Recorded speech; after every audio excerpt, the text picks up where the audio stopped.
Okay, the topic is ionic equilibrium. Hindi में कहते हैं आयनिक साम्यावस्था। ठीक है, एक इंपॉर्टेंट चैप्टर है। क्वेश्चन यहाँ से कंपल्सरी आपसे लिखते ना मिलने वाला। आयनिक इक्विलिब्रियम बात में करेंगे।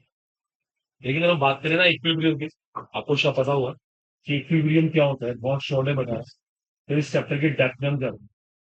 ये कोई रिएक्शन प्ले कर रही है ए से बी, तब तो दिख रहा है। यहाँ पे दो रिएक्शन हो रही है, अगर आप ध्यान से देखो।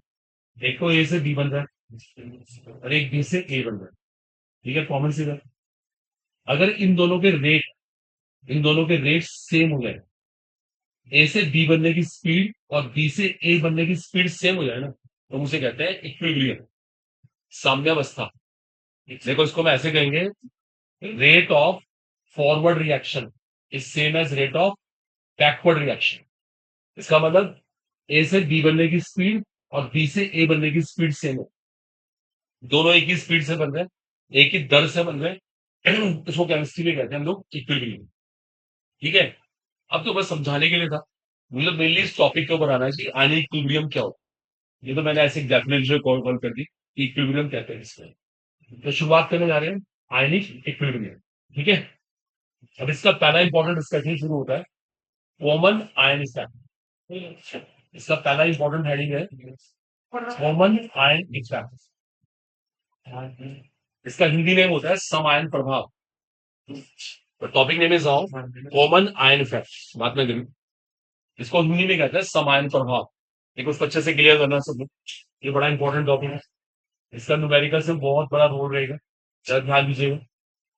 आपके पास दो इलेक्ट्रोलाइट्स है, दो इलेक्ट्रोलाइट्स। देखो सब ध्यान देना, ये दो हमारे पास इलेक्ट्रोलाइट है। इलेक्ट्रोलाइट जानते हैं किसे बोलते हैं? जिसको पानी में डालने से उसके आयंस बन जाए, वो आयंस में टूट जाए, उसे कहते हैं इलेक्ट्रोलाइट। हिंदी में कहते हैं वैद्युत अपघटे। ये दो इलेक्ट्रोलाइट्स हैं। एक बात इंपॉर्टेंट है, एक वीक है और एक क्या है, स्ट्रॉन्ग। एक दुर्बल है और एक क्या है, प्रबल। एक वीक है और एक स्ट्रॉन्ग, और दोनों में एक आयन कॉमन है। एक आयन क्या है, कॉमन। देखो ध्यान देना, अगर आपके पास केमिस्ट्री में दो इलेक्ट्रोलाइट्स हैं, एक वीक एक स्ट्रॉन्ग, और दोनों में एक आयन कॉमन, तो पता क्या होता है, ना ध्यान दो। जो वीक होता है ना, वो और भी वीक हो जाता है। ये प्रिंसिपल कहता है वीक बिकम्स वीकर। जो कमजोर है वो और भी कमजोर हो गया। जैसे आपने कभी एक चीज सुना है, जो हमारे वर्ल्ड की इकोनॉमी है, हमारी इकोनॉमी में क्या हो रहा है, हमारी इकोनॉमिक्स में क्या है, जो पुअर है ना, पुअर जो गरीब है, वो और भी पुअर होता जा रहा है। ऐसे कहते हैं ना, एग्जैक्टली यहां पर है। जो वीक था ना, वो और भी वीक हो गया। वीक वाला और भी वीक हो गया। इसे कहते हैं कॉमन आयन गैप। इसको हिंदी में समान प्रभाव कहते हैं। देखो, इसको समझते हैं। ये तो थ्योरी हुई ना, अब इसका लॉजिक बनाते हैं, वीक वाला और वीक क्यों हुआ। देखो, अब इसका रीजन सुनो। देखो, सबको पता है जो एसिडिक एसिड होता है वो ऐसे ब्रेक होता है। ये एक इलेक्ट्रोलाइट है। देखो, एसिडिक एसिड ऐसे ब्रेक हो गया। पीछे बॉयज बोलना नहीं, चुपचाप बैठो, जल्दी से बैठो, टाइम ना वेस्ट करो। और जो सोडियम एसिटेट है वो ऐसे ब्रेक होता है। ठीक है, एसिडिक एसिड ऐसे ब्रेक हुआ और सोडियम एसिटेट ऐसे ब्रेक हुआ। देखो, अगर ध्यान दो सब लोग, ये दोनों आयन क्या है, सेम। दोनों आयन क्या है, सेम। पता सेम होने से क्या हुआ, इसकी कंसेंट्रेशन इसकी कंसेंट्रेशन में जुड़ गई। ये दोनों ऐड हो गए। अगर इसकी कंसेंट्रेशन एक्स है और उसकी वाई, तो अब ये क्या माना जाएगा, एक्स प्लस वाई। दोनों ऐड हो जाएंगे, दोनों सेम ही तो हैं, दोनों जुड़ गए। अगर उसकी कंसेंट्रेशन एक्स थी, उसकी वाई थी, तो ये एक्स प्लस वाई हो गई। बोलो, ये बात सबको डाइजेस्ट हुई। ये बढ़ गई कंसेंट्रेशन, ये एक्स प्लस वाई हो गई। अगर सोच के बताओ, अगर ये कंसेंट्रेशन बढ़ी, रिएक्शन क्या करेगी, बैकवर्ड शिफ्ट लेगी। According to Le Chatelier principle, reaction को लगना पड़ेगा ली चैटलेस प्रिंसिपल, उसको बैकवर्ड शिफ्ट लेना पड़ेगा। जैसी रिएक्शन बैकवर्ड शिफ्ट लेगी, ये आयन कम हो जाएंगे। ये आयन कम हो जाएंगे, इसका मतलब इलेक्ट्रोलाइट पहले से क्या हो गया, वीक हो गया। दोबारा देखो सब लोग ध्यान से, लिखो मत बिल्कुल भी। आप पहले ध्यान से देखो, दो इलेक्ट्रोलाइट है, दिख रहा है क्लियर? दो इलेक्ट्रोलाइट, दोनों आयंस पे टूट रहे हैं साफ साफ। दोनों में एक आयन कैसा है, चेक करो। एक आयन कैसा है, कॉमन, कॉमन एक जैसा। ये बहुत जरूरी है, एक आयन कॉमन होना चाहिए। अगर ये कंसेंट्रेशन एक्स है और ये वाई, तो ये कंसेंट्रेशन कितनी हो गई, एक्स प्लस वाई। इसकी कंसेंट्रेशन कितनी हो गई, एक्स प्लस वाई। और जैसी ये कंसेंट्रेशन एक्स प्लस वाई होगी, रिएक्शन कैसी हो गई, बैकवर्ड। रिएक्शन को बैकवर्ड शिफ्ट लेना पड़ेगा, क्योंकि रिएक्शन का इक्विलिब्रियम खराब हो गया है। उसको इक्विलिब्रियम फिर से गेन करने के लिए पीछे की तरफ हटना पड़ेगा। और जैसी रिएक्शन पीछे की तरफ हटेगी, ये आयन खत्म हो गई। इसका मतलब वीक और भी वीक हो गया, कमजोर और भी कमजोर हो गया। बोलो आ रहा है समझ? Is it clear? देखो इसको छोटे से एग्जांपल से लेते हैं। देखो, दो बिजनेसमैन है, दो बिजनेसमैन, ध्यान देना, देखो सब दोनों एक ही मार्केट में है। एक का जो बिजनेस है वो बहुत बड़ा है, बिग बिजनेसमैन। एक का छोटा मोटा काम, ठीक है? बताओ बड़े में टेंडेंसी क्या होती है, बड़े वाला क्या चाहेगा, तो छोटा है ना, मैं उसको और भी छोटा कर दूं, उसकी दुकान बंद ही हो जाए, अकेले मेरी दुकान होनी चाहिए। बोलो टेंडेंसी होती है ना, same principle is here. Strong ने वीक को और वीक कर दिया, लेकिन शर्त है दोनों में एक आयन कैसा होना चाहिए, कॉमन। यहां भी शर्त है दोनों का बिजनेस कैसा होना चाहिए, एक जैसा। जब दोनों का बिजनेस एक जैसा होगा तो स्ट्रॉन्ग वीक को और वीक कर देगी। आपको रियलाइज हो गया? एक बात और, जब यहां से न्यूमेरिकल्स करेंगे, तो जो इसकी कंसेंट्रेशन लेंगे ना, उसके अंदर ये वाली कंसेंट्रेशन आपको जोड़नी पड़ेगी, ऐड करनी पड़ेगी। तो इसको एक्स मत कहना, एक्स प्लस वाई लेना पड़ेगा। तो ये होता है कॉमन आयन इफेक्ट और सम आयन प्रभाव। बोलो क्लियर हो गया? और इसकी सारी कंडीशन सुन लो, एक वीक होना चाहिए, एक स्ट्रॉन्ग होना चाहिए, और एक आयन कॉमन होना चाहिए। आगे बात समझ लो। छोटा सा एक एमसीक्यू बनाते हैं, देखो इसके ऊपर। अब देखो आपको एक प्रॉब्लम कराते हैं, कैसे क्वेश्चन कॉम्पिटिशन में। ये दो इलेक्ट्रोलाइट है, अब मुझे सोच समझ के आंसर देना, क्या यहां पर कॉमन आयन इफेक्ट होगा? हाँ या ना में आंसर दो। कुछ बच्चे मना कर रहे हैं, बॉयज भी सोचे, क्या यहाँ पे कॉमन आयन इफेक्ट होगा? हाँ या ना में आंसर दो। अच्छा क्यों नहीं होगा बताओ? शी इज राइट, दोनों स्ट्रॉन्ग हो, दोनों प्रबल वैद्युत अपघटे हैं। इसका रूल है, एक को स्ट्रॉन्ग होना है और एक को वीक होना है, दैट्स इंपॉर्टेंट। नहीं हो सकता दोनों स्ट्रॉन्ग हो। ओके, सही बात है, बिल्कुल भी नहीं होगा इसका आंसर नो, क्योंकि दोनों स्ट्रॉन्ग है। लो एक केस और लेते हैं आपसे, सोच के बताना।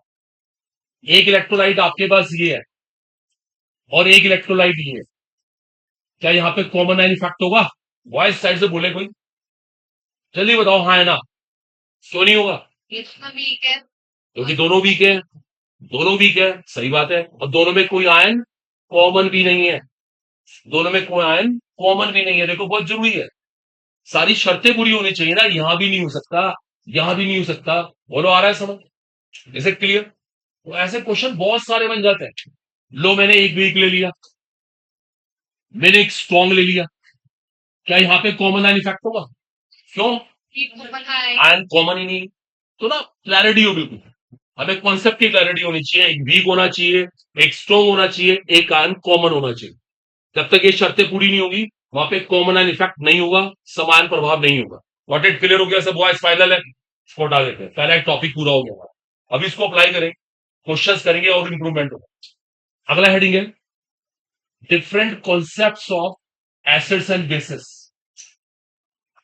Different concepts of acids and bases. अब मैं आपको ये सिखाता हूं केमिस्ट्री में एक एसिड क्या होता है, अम्ल क्या होता है और एक बेस क्या होता है, इसे अक्षार कहते हैं। अब इसकी ना बहुत सारी थ्योरीज है, बड़ा इंपॉर्टेंट टॉपिक है। नीट में लगातार यहां से प्रॉब्लम आ रही है, लगातार 5 सालों से प्रॉब्लम है। पहले शुरुआत कर रहे हैं आर्नियस कॉन्सेप्ट, आर्नियस की अवधारणा। आर्नियस एक केमिस्ट का नाम है, आर्नियस। देखो आर्नियस कॉन्सेप्ट क्या है। आर्नियस ने कहा था एक एसिड किसको बोलते हैं, which gives H plus ion, जिसको प्रोटोन कहते हैं इन वाटर। दैट्स इंपॉर्टेंट है। जो पानी में अपने में से क्या देता है, H प्लस आयन। उसको पानी में डाला, उसने H प्लस आयन निकाल दी। अगर ऐसी कोई चीज है, अगर ऐसा कोई सब्सटेंस है, तो उसे क्या कहेंगे, एसिड। बेस क्या करता है, बेस क्या करता है, अक्षार क्या करता है, which gives OHN hydroxyl एनिल water, वो पानी में OHN होता है, सिंपल सी बात।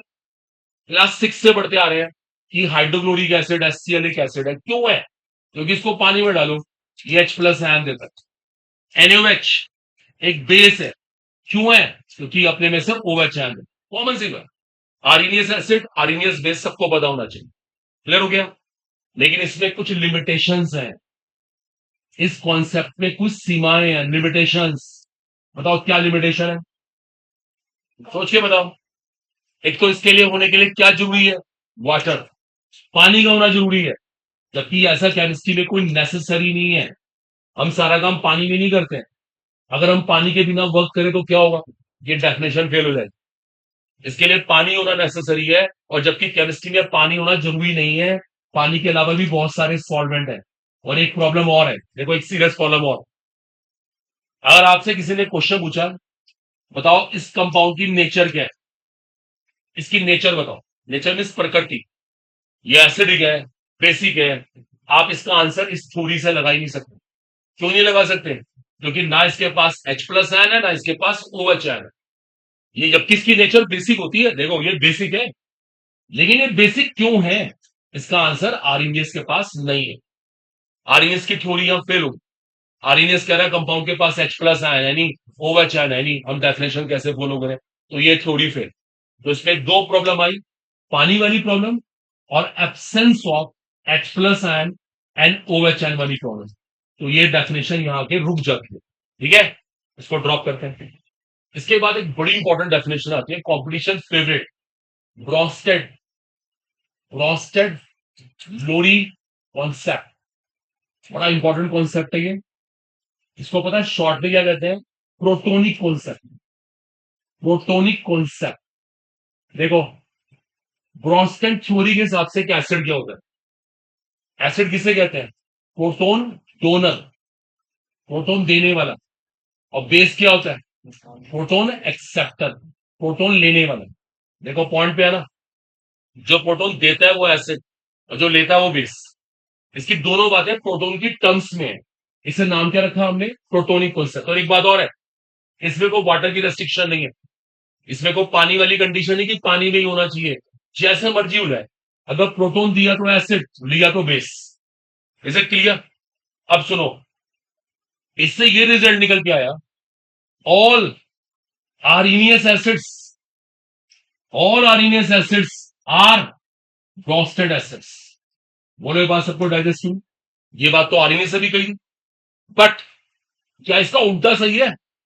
सोच के बताओ, क्या सारे ब्रोस्टेड एसिड आर्सेनियस एसिड हो सकते हैं? Or not. ये सही नहीं है ध्यान रखना, ये डेफिनेशन सही नहीं है। क्योंकि आर्सेनियस की शर्त है पानी में H प्लस आयन देना, और ब्रोस्टन कह रहा है H प्लस आयन जब मर्जी दे दे। इसका मतलब उल्टा सही नहीं है। देखो ये बहुत इंपॉर्टेंट लाइन है, ये डेफिनेशन आपको ये लाइन मिलेगी आपको। अच्छा, बेस की डेफिनेशन का आपस में कोई लिंक नहीं, इसकी बेस की डेफिनेशन अलग है, इसकी अलग है। बेस बेस को कोई रिलेट नहीं कर रहे हम लोग, ये क्लियर होना चाहिए। दूसरी बात, बड़ा इंपॉर्टेंट पॉइंट है, जैसे ये हमारे पास एक एसिड है, देखो बच्चों ध्यान दो, ये एसिड है, ये अपने में से H प्लस आयन निकाल रहा है, तो एसिड है। ये कौन है इसका? ये कौन है इसका? देखो पहली बात, ये बेस है। बेस क्यों है? क्योंकि H प्लस ले सकता है। अगर ये एसिड है तो ये बेस है, लेकिन ये इसी का पार्ट है। आप ध्यान से देखो, जब HCl से H प्लस आयन को निकाला तो Cl माइनस बना। तो पता Cl माइनस कौन है इसका? Conjugate base. ये एसिड है, ये कौन है इसका? Conjugate base. इसे कॉन्जुगेट बेस बोलते हैं, हिंदी में कहते हैं संयुग्मी अक्षार। पढ़ा हो आपने, इसे कॉन्जुगेट बेस बोलते हैं। देखो ध्यान देना, एक एसिड और ये कौन है इसका? Conjugate base. उल्टा भी कह सकता हूं, ये कौन है? बेस, तो ये कौन है इसका? Conjugate acid. ये कॉन्जुगेट एसिड। तो अगर मेरे से बोले एक एसिड और कॉन्जुगेट बेस में किस बात का डिफरेंस होता है? H प्लस आयन का। एक बेस और कॉन्जुगेट एसिड में क्या डिफरेंस होता है? H plus ion. H plus ion, सारा काम H प्लस आयन करता है, प्रोटोन करता है। That must be clear.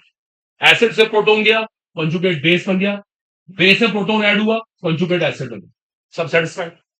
जरा सब इसमें कंफ्यूजन ना हो, ठीक है, क्लियर हो गया? एक बात और देखो, एक क्वेश्चन क्रिएट करूं, देखो पूरी क्लास बताना, पीछे मत बोलोगे।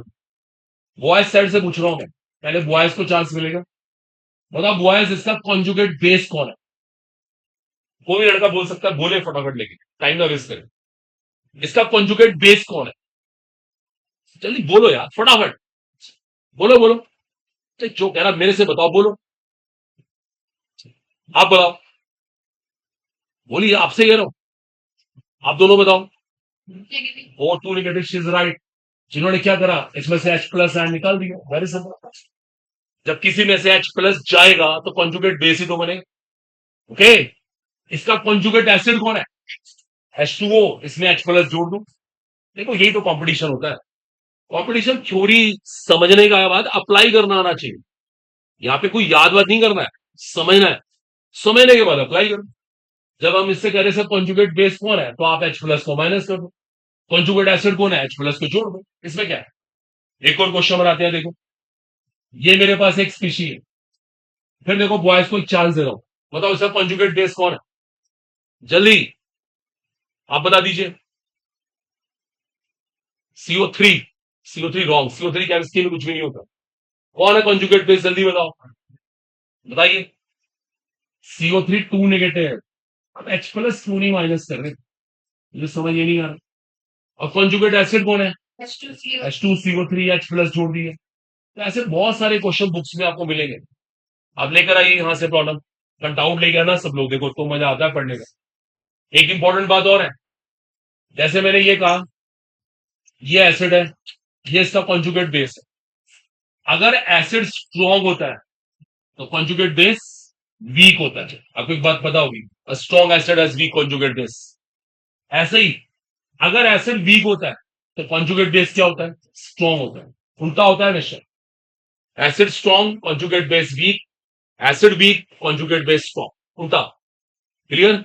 ये भी क्लैरिटी होनी चाहिए हमें, ये क्लैरिटी हो बिल्कुल, ठीक है, इसमें कोई कंफ्यूजन ना हो। एक बात मेरे को और शेयर करनी है, इट्स वेरी इंपॉर्टेंट। इसके बाद आता है Lewis concept. Lewis concept, Lewis की अवधारणा पढ़ा हुआ आपने। किसे कहते हैं लुइस एसिड, पता है किसी को? इलेक्ट्रॉन पेयर एक्सेप्टर, जो इलेक्ट्रॉन का युग्म ग्रहण करता है, एक्सेप्टर। और लुइस बेस कौन होता है? इलेक्ट्रॉन पेयर डोनर, जो इलेक्ट्रॉन पेयर डोनेट करता है। जो इलेक्ट्रॉन पेयर एक्सेप्ट करे लुइस एसिड, डोनेट करे लुइस बेस। लो एक कॉमन सा एग्जांपल, मेरे पास एक ये कंपाउंड है, ओके, चलो सब पता लगाओ, ये लुइस एसिड है, लुइस बेस है। बताओ, ये लुइस एसिड है, पता क्यों? जब इसका स्ट्रक्चर बनाते हैं ना, देखो सब बच्चे, देखो मैं आपको इसका स्ट्रक्चर बना के दिखाता हूं। AlCl3, एल्यूमिनियम के आउटर मोस्ट शेल में कितने इलेक्ट्रॉन है? 3। क्लोरीन के पास 7। आपस में हो रही है शेयरिंग, देखो बन गया AlCl3। देखो ये AlCl3 का स्ट्रक्चर है, जरा गिनना इसका कितने इलेक्ट्रॉन एल्यूमिनियम के? 6। 2 फ्रॉम ईच बॉन्ड, 6। अब जिसके पास 6 है वो क्या चाहेगा कि मैं कहीं से पेयर लेके अपना ऑक्टेट पूरा करूं, अपना अष्टक पूरा करूं, अपने 8 इलेक्ट्रॉन कर लूं। पक्की बात है, कौन है? Lewis acid. ये 100% कौन है? Lewis acid. ओके, अमोनिया, किसी ने पूछा अमोनिया कौन है, पता लगाए। अमोनिया का स्ट्रक्चर बनाते हैं, नाइट्रोजन सेंटर में बैठा है, आउटर मोस्ट शेल में 5 इलेक्ट्रॉन होते हैं। आपको पता होगा हाइड्रोजन के पास एक, देखो ये अमोनिया का स्ट्रक्चर है, एन के पास फालतू पेयर रखा है, ये किसी को अपना पेयर दे सकता है, तो उसका मतलब ये कौन हुआ? लुइस बेस, लुइस अक्षार। That must be clear. Lewis acid, Lewis base, Arrhenius acid, Arrhenius base, Bronsted acid, Bronsted base, इनको अप्लाई करो, इनकी कॉलम लेकर आओ सब। चलिए सेक्शन को हटा देते हैं। अगला हेडिंग है ऑस्टवर्ड डाइल्यूशन लॉ। बड़ा इंपॉर्टेंट लॉ है ये, इसके ऊपर कुछ न्यूमेरिकल मिलने के चांसेस है, ध्यान रखना। आपके एग्जाम में यहां से क्वेश्चन आने के 100% चांसेस।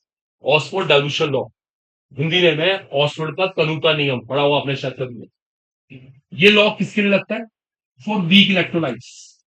देखो ये भी वीक इलेक्ट्रोलाइट के लिए लगता है, सबके लिए अप्लाई होता ही नहीं, पीछे बॉयज बात मत करो, सिर्फ वीक के लिए, और किसी के लिए एप्लीकेबल नहीं। चलो एक एग्जांपल समझते हैं। ये मेरे पास एक इलेक्ट्रोलाइट है, फॉर्मिक एसिड, मैंने इसको पानी में डाला, देखो डाइल्यूशन करना पड़ेगा ना, पानी में डाल दिया, तो ये पानी में ऐसे टूट जाता है। देखो ये पानी में ऐसे टूट गया, ये पानी में गया, इसमें पानी पानी ने यहां से H प्लस आने लिया, टूट गया। Time zero, and time was zero, it's concentration was one. उस टाइम इनकी कंसेंट्रेशन कितनी कितनी थी? Zero zero. ये टूटे नहीं थे, ये बने ही नहीं थे उस टाइम। कुछ देर के बाद वन में से कुछ पार्ट चला गया, कितना जाएगा? अल्फा। अल्फा वन में से हमेशा अल्फा माइनस करते हैं, क्या बोलते हैं अल्फा को? डिग्री ऑफ डिसोसिएशन, वियोजन की मात्रा। अल्फा का नाम होता है डिग्री ऑफ डिसोसिएशन। वन में से हमेशा अल्फा जाता है, रिमेंबर। यहाँ पे क्या बनेगा? Alpha alpha. एक बात और है, अभी तो वन हमने माना है, जब तक वन वहां पे ना हो, वहां पे तो कंसेंट्रेशन कुछ भी हो सकती है। तो अब हम कंसेंट्रेशन को सी लेके इसको मल्टीप्लाई कर देंगे, इसको जनरलाइज करते हैं, सी से मल्टीप्लाई किया। जब इसको सी से मल्टीप्लाई किया तो इसको भी करना पड़ेगा और इसको भी करना पड़ेगा। बता रही है समझ? हमने सबको सी से मल्टीप्लाई कर दी। ये कंसेंट्रेशन फॉर्मेट आयन की, ये कंसेंट्रेशन हाइड्रोनियम आयन, ये कंसेंट्रेशन फॉर्मिक एसिड। अब लगाते हैं हम इक्विलिब्रियम कांस्टेंट का expression, concentration of format ion into concentration of hydronium ion upon concentration of formic acid into concentration of water. देखो हमने मल्टीप्लाई करते हैं, लेकिन आपको पता है water is a pure liquid, it's concentration remains practically constant. ये भी कांस्टेंट, ये भी कांस्टेंट, दोनों ने करा आपस में मल्टीप्लाई, एक नया कांस्टेंट सुना होगा आपने, के ए। इस केस में के ए बोलना पड़ता है, आयनाइजेशन कांस्टेंट ऑफ एसिड। ए का मतलब यहाँ पे एसिड। अब ये मैं सारी कंसेंट्रेशन रख रहा हूं, फॉर्मेट की C alpha, hydronium C alpha, and formic की C into one minus alpha. देखो बच्चों, एक C cancel, K is equal to क्या आया? C alpha square over one minus alpha. Numericals के लिए एक बहुत इंपॉर्टेंट फॉर्मूला, जिसके ऊपर बहुत क्वेश्चंस आते हैं। इस बार पूरी पूरी होप है, इस बार नीट एग्जाम में यहां से क्वेश्चन आने के 100% चांसेस। अच्छे से लर्न कर लो इसको। K is equal to C alpha square over one minus alpha. एक बात और, एक यहाँ पे एक काम की बात और निकल के आती है, एक इंपॉर्टेंट फॉर्मूला बनता है हाइड्रोनियम आयन कंसेंट्रेशन निकालने का। ये भी बहुत काम का फॉर्मूला है। ये दो फॉर्मूले सब बच्चों को अच्छे से याद होने चाहिए। अगर आपको न्यूमेरिकल्स पे कमांड बनानी है, इसको अच्छे से क्लियर करो। अब देखो मैं लॉ को डिफाइन करूंगा, लॉ को डिफाइन कर लेंगे, मैं क्या कह रहा हूं, इस अल्फा को वन से बहुत छोटा माने, तो के इज इक्वल टू क्या आ गया? C alpha square. तो अल्फा कितना आ गया? Under root K by C. आया नहीं आया? और के को हटा दो, तो अल्फा का अंडर रूट सी के साथ क्या है? Inverse relationship. तो आया नहीं आया? ये है ऑक्सफोर्ड डाइल्यूशन लॉ। ये लॉ ये कहता है, ध्यान दो, for a weak electrolyte the degree of dissociation is inversely proportional to square root of its concentration. जितनी कंसेंट्रेशन ज्यादा होगी उतना डिग्री ऑफ डिसोसिएशन कम होगा, जितनी कंसेंट्रेशन कम होगी उतना डिग्री ऑफ डिसोसिएशन ज्यादा होगा। और आपको एक बात पता हो कि कंसेंट्रेशन का वॉल्यूम के साथ इनवर्स रिलेशनशिप। तो मैं यहाँ पे वॉल्यूम भी ला सकता हूँ, लेकिन जब यहाँ पे वन अपॉन वॉल्यूम लिखूंगा तो वॉल्यूम ऊपर चला जाएगा। तो मैं कह सकता हूं कि डिग्री ऑफ डिसोसिएशन का स्क्वायर रूट और वॉल्यूम के साथ डायरेक्ट रिलेशनशिप। देखो इसको थोड़ा सा ना एक प्रैक्टिकल लाइफ से एक चीज रिलेट करते हैं। आपने देखा, जैसे हम सबके घर में बैटरी होती है, बैटरी, इन्वर्टर बैटरी आजकल हर जगह लगी हुई। बैटरी में कुछ दिनों के बाद पानी मिलाना पड़ता है, जैसा बहुत गर्मी आ गई, 2-3 महीने बाद कुछ पानी मिला देंगे, करते हैं ना ऐसा, डिस्टिल वाटर मिला दो। क्यों मिलाते हैं पानी? यहां से रिलेट करो, अगर पानी मिलाओगे तो आपने क्या किया? डाइल्यूशन। डाइल्यूशन से क्या बढ़ गया? Degree of dissociation. जो उसमें इलेक्ट्रोलाइट है वो ज्यादा टूटेंगे, उनके आयंस ज्यादा बनेंगे। तो जितने आयंस ज्यादा होंगे उतनी बैटरी की परफॉर्मेंस बढ़ेगी, हमारी बैटरी की लाइफ बढ़ेगी, हमें इलेक्ट्रिसिटी ज्यादा देर तक मिलेगी। तो ये टॉपिक इससे रिलेटेड हम कर सकते। खैर एनी हो, ये था ऑक्सफोर्ड डाइल्यूशन लॉ। आपको ये स्टेटमेंट लिखा मिल सकता है, ये भी लिखा मिल सकता है। न्यूमेरिकल्स के लिए ये फॉर्मूला लगाना है, ये फॉर्मूला लगाना है, ये सब क्लियर होने चाहिए। बहुत क्वेश्चन आते हैं इनके ऊपर। एक छोटी सी बात और है, देखो वैसे तो फॉर्मूला हमने ये बनाया, देखो स्टूडेंट्स, वैसे तो फॉर्मूला हमने ये बनाया, लेकिन जब ये अल्फा ना, देखो सुनो मैथ्स लगाना, वन से बहुत छोटा होता है। देखो अल्फा वन से बहुत छोटा है, तो वन माइनस अल्फा की वैल्यू क्या ले लेंगे हम? वन। तो के इज इक्वल टू क्या बन जाता है? C alpha square. देखो इसका पता कैसे लगे, 1 से बहुत छोटा है। जब भी अल्फा 10% से कम होगा, 10% से कम होगा, तो आप अल्फा को छोड़ देना। ये एक जनरल मैथ्स है। अगर अल्फा की वैल्यू 10% से कम है तो छोड़ देना। वो इतनी छोटी वैल्यू होगी, उसे कंसिडर नहीं करेंगे। तो आपको ध्यान देना है पर। तो इसके ऊपर एक न्यूमेरिकल ट्राई करते हैं। देखो एक क्वेश्चन आपको देते हैं करने के लिए, आपसे करवा के देखते हैं। नोट करो सब में। Calculate the dissociation constant of N acid. बात नहीं बॉयज।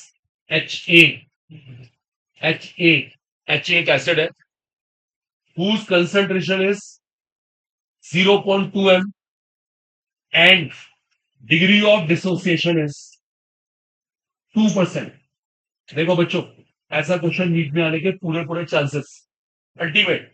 जो ट्राई करो सब इसको करके देखो सब लोग, चाहे ना भी लिखो, सीधा क्वेश्चन करना शुरू करो।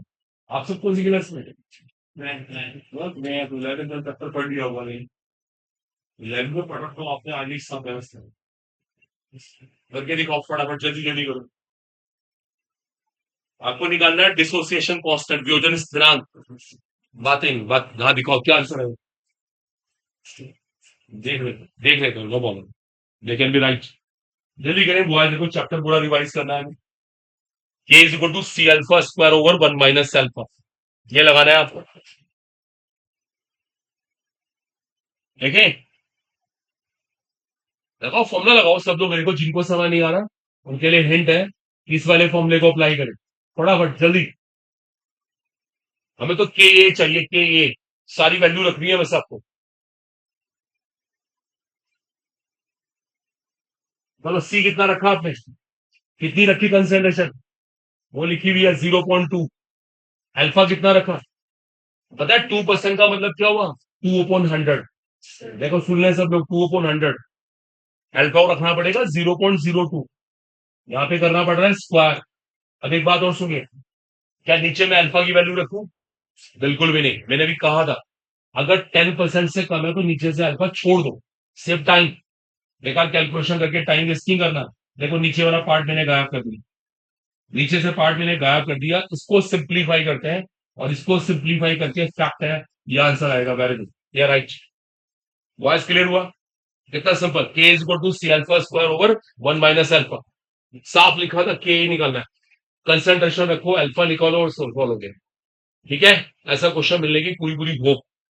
अब यहाँ पे एक क्वेश्चन और ऐड करते हैं, देखो इसको मैं हटा रहा हूं।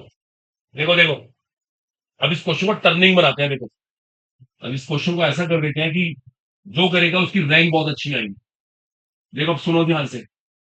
अब क्वेश्चन ये है, calculate the alpha in the above question, if there is presence of if there is presence of 0.1 m HCl solution। Ultimate question है, सुपर। इस बार आपको अल्फा निकालना है, लेकिन वहां पे किसकी प्रेजेंस है, किसकी उपस्थिति है, 0.1 m HCl सोल्यूशन। करो बॉयस, दिमाग लगाओ। देखो ये है चैलेंजिंग क्वेश्चन, वो आपके सिलेबस में कब होता है, नेक्स्ट समय होता है। 11 कैसे बढ़ाओ, जल्दी करके दिखाओ। इस बार आपको अल्फा निकालना है इन द अबव क्वेश्चन। बात नहीं, if there is presence of 0.1 m HCl solution, अगर इसकी वहां पे उपस्थिति है तो आपको इस बार अल्फा निकालना है। बातें नहीं, बिल्कुल बातें नहीं। इस बार अल्फा निकालना है, अगर इसकी वहां प्रेजेंस है तो, इस बार आपको अल्फा निकालना है। अल्फा को बोलते हैं डिग्री ऑफ डिसोसिएशन। ठीक है, इस बार अल्फा निकालना है। चलो गर्ल्स आप लोगों से हुआ, दोनों से जल्दी थोड़ा फास्ट कीजिए। देंगे आपको पता है नीट में तो क्वेश्चन करने का मैक्सिमम 1 ही मिनट है हमारे पास। 1 मिनट से ऊपर तो सोच भी नहीं सकते कोई आंसर। नो प्रॉब्लम, जो भी है हाँ उसमें तो ऐड किया। क्या हाफ, क्या आंसर बताओ क्या है? Half half half. हाफ में 0.5, ये सर 50%। 50% आया। कोई बात नहीं। ये बच्चे कह रहे हैं कि इस बार अल्फा 50% आएगा। अब देखिए सुनिए, ये रॉन्ग आंसर है। सुन लो पहले, ये आंसर आ ही नहीं सकता। देखो सुन लो, जब आपने इस एसिड के अंदर ये वाला एसिड मिला दिया, आपने एक चीज नोटिस करी, दोनों में एक आयन कैसा है? कॉमन। यहाँ पे तो कॉमन आयन इफेक्ट होगा। और कॉमन आयन इफेक्ट ये बोलता है कि जो वीक था वो और भी वीक हो जाएगा। इसका आंसर 2% से कम आएगा। अगर आपका 50% आ रहा तो रॉन्ग आ रहा। अब देखो मैं करके दिखाता हूँ। देखो ये इसमें गड़बड़ हो गई सब लोगों से, मैंने पहले ही कहा था रैंक डिसाइडर क्वेश्चन है ये। अब ऐसे को सब अटेंटिव होना। अभी थोड़ी देर पहले आपने क्या किया था? ये जो एच ए है ना, इसको ऐसे ब्रेक किया था हम लोगों ने। 1 - अल्फा, अल्फा अल्फा, सी से मल्टीप्लाई किया। याद है? हम यहां तक पहुंच गए। कॉमन सी पर। देखो इस बार क्या होगा? अब आप HCl को भी तोड़ोगे, वो भी पैरेलली टूटेगा। H plus and Cl minus में। अच्छा, HCl स्ट्रॉन्ग एसिड। अगर आपने इसकी कंसंट्रेशन 0.1 ली तो ये भी 0.1 मिलेगी, और ये कंसंट्रेशन जाके यहाँ पे ऐड हो जाएगी। मैंने अभी शुरू में आपसे कहा जुड़ जाएंगे दोनों की दोनों। देखो इस बार क्या होगा बॉयज, ध्यान दो। अब के का एक्सप्रेशन ये बन के आएगा, C alpha plus 0.1 into C alpha upon C into 1 - alpha. बोलो ये क्लियर होगा? देखो सी अल्फा प्लस 0.1 करना पड़ेगा भाई, इसी का नाम तो कॉमन आयन इफेक्ट था। अभी सुनते रहिए, भी क्वेश्चन हुआ नहीं। एक सी से एक सी कैंसिल कर दी, कर दिया। अंदर अल्फा से मल्टीप्लाई करिए। जब आप अल्फा से मल्टीप्लाई करोगे तो आपका एक्सप्रेशन आएगा K is equal to C alpha square plus 0.1 alpha upon 1 - alpha. Is it clear to all? अंदर अल्फा से मल्टीप्लाई कर दिया, क्या स्पेशल किया? अब ध्यान दो, देखो अब ध्यान दो। अभी थोड़ी देर पहले बात हो रही थी, जब अल्फा 10% से कम हो तो नीचे से अल्फा छोड़ दो। अब तो अल्फा और भी कम हो रहा है, तो ये पार्ट तुम छोड़ देंगे, इग्नोर। अच्छा एक बात और है, अल्फा 10% से कम है, और भी कम होने वाला है। जब अल्फा कम है तो उसकी हायर पावर और भी छोटी होंगी। एक मिनट एक मिनट, एक वैल्यू है 0.1, उसका स्क्वायर क्या होगा? 0.01, और भी छोटा। 0.1 का क्यूब क्या होगा? 0.001, और भी छोटा। अल्फा की हायर पावर छोड़नी पड़ेगी, इसका मतलब ये हुआ आपको इसको भी छोड़ना पड़ेगा। बोलो आ रहा है सब? यहां से अल्फा निकल के आएगा के ए अपॉन 0.1। अभी आप के ए निकाल के आई थी, 0.1 से डिवाइड करो, आपका अब अल्फा ये आया है। और आप इसको परसेंटेज में निकालना चाहते हो, 100 से मल्टीप्लाई कर दो, ये बैठेगा 0.08%। देखो इससे कम हो गया नहीं हो गया? इससे कम हो गया नहीं हो गया? डिजर्विंग क्वेश्चन है। क्लास 11th एनसीईआरटी में से 4 क्वेश्चन दे रखे हैं, चारों क्वेश्चन करके देखो। ये वाला चैप्टर जाके निकालो और इन चारों क्वेश्चन को करके देखो, बिकॉज ऐसा क्वेश्चन तो आप कर ही दोगे। ये वाला थोड़ा सा ये पार्ट ऐड करने वाला आपको आना चाहिए, रैंक डिसाइडर है। देखो हर एक बच्चा इसे कर ही नहीं पाएगा, जिसने इसे कर दिया उसकी रैंक पता नहीं कितने लाख एकदम जंप कर जाएगी, उसको बहुत फायदा होने वाला है।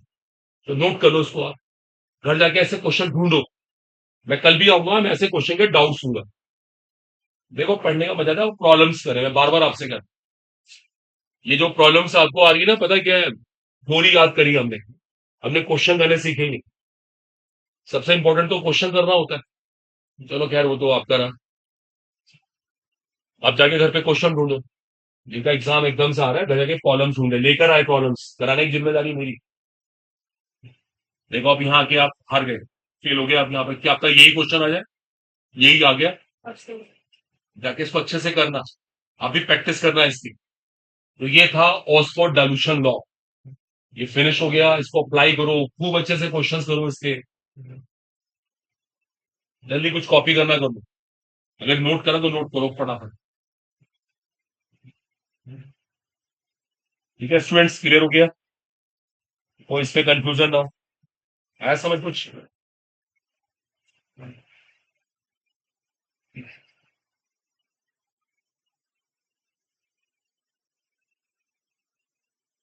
चलिए इसको रब कर रहे हैं, डन।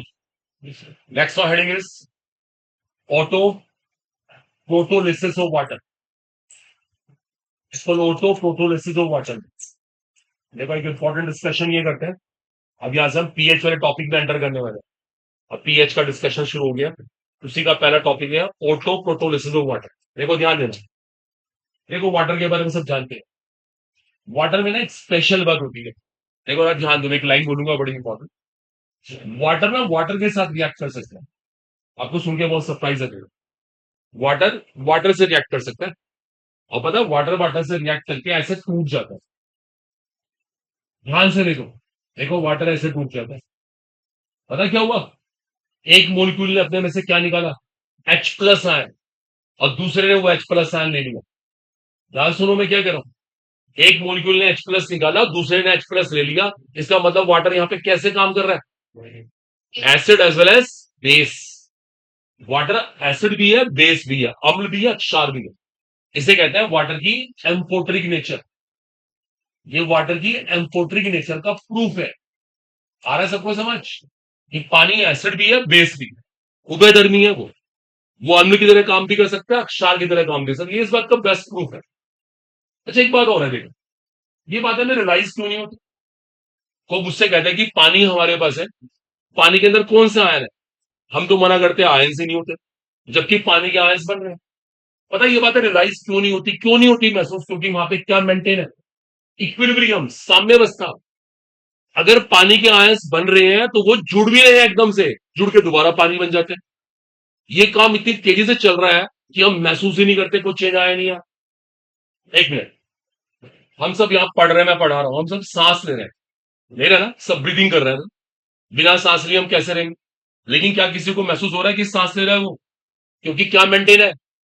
इक्विलिब्रियम मेंटेन है। जितनी स्पीड से एयर जा रही है उतनी स्पीड से CO2 बाहर आ रही है। अभी यहाँ पे थोड़ी सी हवा की शॉर्टेज है, एकदम में सांस लेने प्रॉब्लम आएगी, हमारा इक्विलिब्रियम डिस्टर्ब हो जाएगा, हम बोलेंगे कुछ गड़बड़ हो रही है भाई, सफोकेशन हो गया, सांस लिया नहीं जा रहा।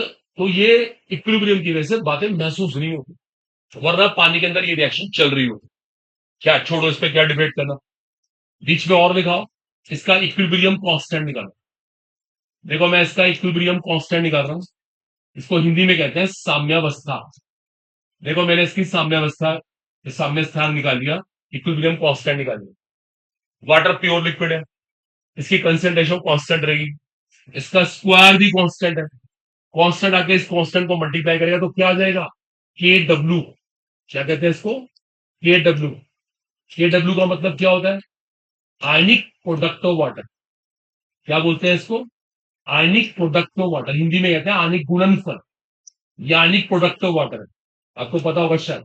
KW equal to what? Hydronium ion concentration into hydroxyl ion concentration. और आपको शायद एक बात पता हो, at 25 degree Celsius the value of KW, इसको पता है KW कितना होता है? 10⁻⁻14, 10 की घात -2 में। देखो ये इसकी वैल्यू होती है 10⁻14।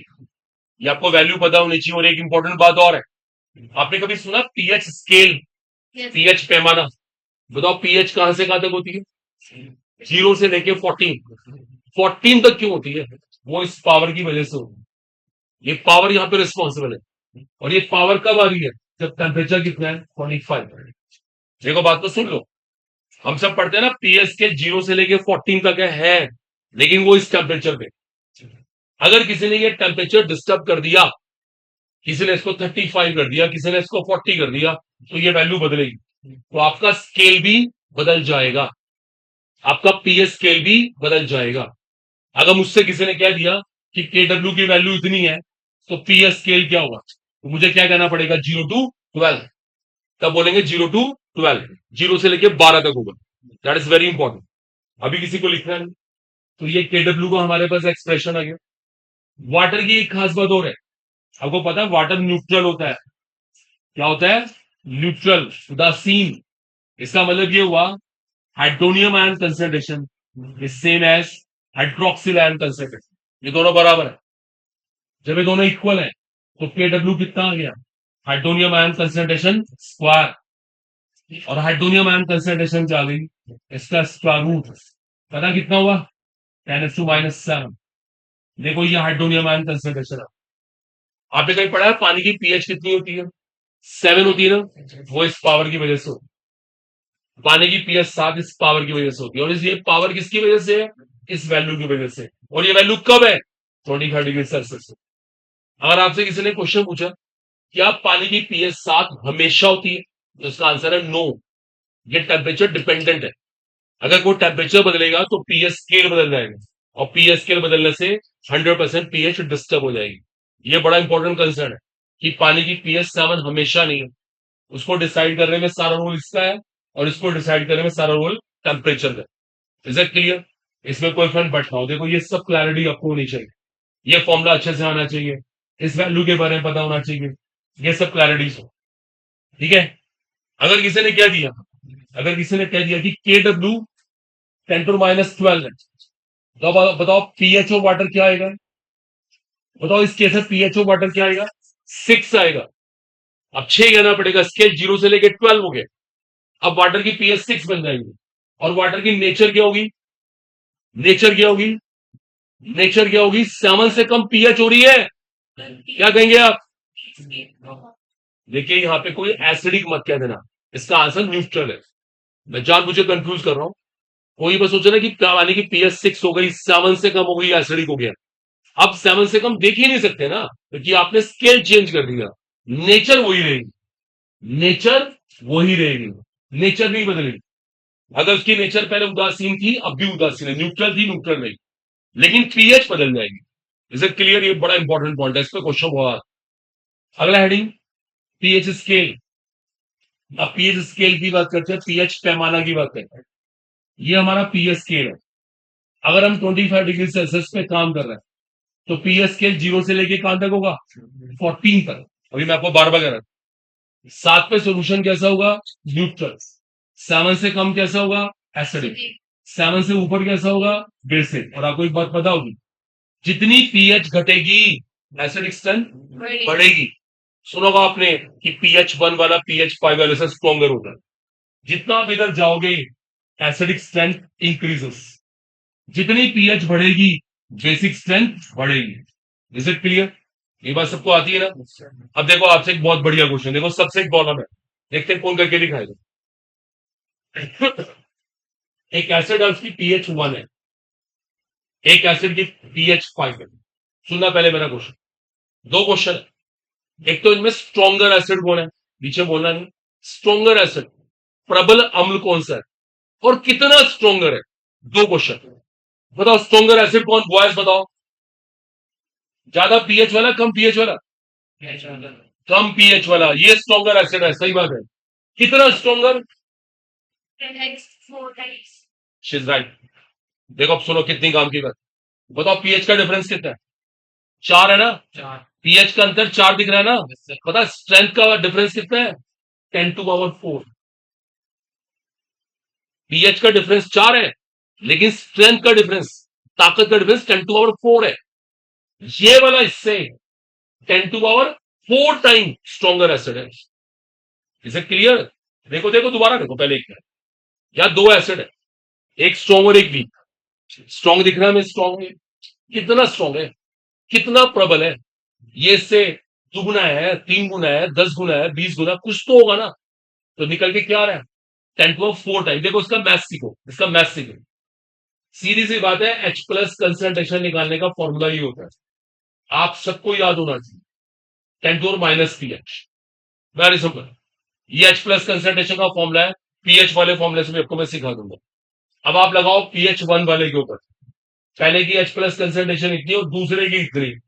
अब लगा लो मैथमेटिक्स, ये वैल्यू वैल्यू से कितनी बड़ी है, डिवाइड करके चेक करो, साफ दिख रहा है। ये वाली वैल्यू से ऊपर जाके पावर प्लस होगी ना, 10⁻4 टाइम्स बड़ी है, 10,000 गुना बड़ी, सीधी सी बात है। क्लियर हुआ है? तो पीएच 1 वाला एसिड 5 के रेस्पेक्ट में 10⁻4 टाइम्स स्ट्रॉन्गर है। ये बड़ा इंपॉर्टेंट रिजल्ट है। इसे क्लियर? और सुनो भी, और सुनो, एक की पीएच 9, एक की पीएच एज्यूम टू बी 12, कौन स्ट्रॉन्गर बेस है? 12 वाला स्ट्रॉन्गर बेस, प्रबल अक्षार, कितना स्ट्रॉन्गर है? ऐसे पता लगा लो, 4 टाइम्स, 4 नहीं, 10⁻3, 12 - 9 3, 1000 टाइम्स, 1000 गुना। साफ दिख रहा है? Is it clear? ये सब क्वेश्चन आने चाहिए, बहुत इंपॉर्टेंट है। ये क्लियर हो गया? अब बात करते हैं पीएच की। देखो आप पीएच निकालना सिखाते हैं, पीएच क्या होती है। अब पीएच का मैथ समझते हैं। पीएच क्या चीज है बताओ? Negative logarithm of hydronium ion concentration. Hydronium ion concentration का नेगेटिव लॉगरिथम ले लो आप। तो नेगेटिव लॉगरिथम को पीएच कहते हैं। पीएच, ये पीएच निकालने का फॉर्मूला है। इसको अगर आप जानते हो शायद ऐसा भी लिख सकते हैं, reciprocal of logarithm of hydronium ion concentration. आता है ये? Okay, logarithm of reciprocal of hydronium ion concentration, ये भी चल जाता है। ये दो पीएच के फेमस फॉर्मूले होते हैं। एक बार देखो मैं आपको और शेयर कर दूं, जैसा भी हम पढ़ के आए थे, K W is equal to H plus ion into O H ion. अभी सीखा था हम लोगों ने। दोनों साइड का नेगेटिव लॉग ले लो। नेगेटिव लॉग के W, negative log hydrogen ion concentration plus negative log hydroxyl ion concentration. मैं ऐसे भी लिख सकता हूं मैथ से अकॉर्डिंग। मैंने दोनों साइड का नेगेटिव लॉग ले लिया। ये क्या चीज है? What is this? PK W. क्या कहते हैं इसको? PK W. ये क्या चीज है? पीएच। और उसे क्या कहते हैं? पीओएच। इसे पीओएच बोलते हैं। तो पीएच प्लस पीओएच इसको टू पीके डब्ल्यू, एक फॉर्मूला बन जाता है। अच्छा, के डब्ल्यू की वैल्यू कितनी है रूम टेम्परेचर पे? 10 to 14। तो -14 शुरू में आया, माइनस माइनस प्लस, लॉग 10 की वैल्यू 1। तो इसका मतलब ये हुआ pH plus pOH is equal to 14। आपको ये भी याद होना चाहिए, ये न्यूमेरिकल्स करें बहुत काम आएगा। PH plus pOH is equal to 14। इतनी बात सबको आई समझ? लो इसके ऊपर एक ऑर्डिनरी सा क्वेश्चन है। देखो एक कॉलम ट्राई करते हैं। हमें पीएच निकालनी है 0.1 m HCl सॉल्यूशन। दो इसकी पीएच निकालते हैं। इसकी पीएच निकालना सीखते हैं। कर सकते हैं बॉयज? सब लोग करके दिखाओ। अब जाने की तैयारी है, निकाल के करके दिखाओ इसको, जाना नहीं अभी। जल्दी इसकी पीएच निकालो, बात मत करो बिल्कुल। निकालो फटाफट इसकी पीएच। इतनी मोलैरिटी के बाद आपके पास HCl सॉल्यूशन है, इसकी पीएच निकालनी।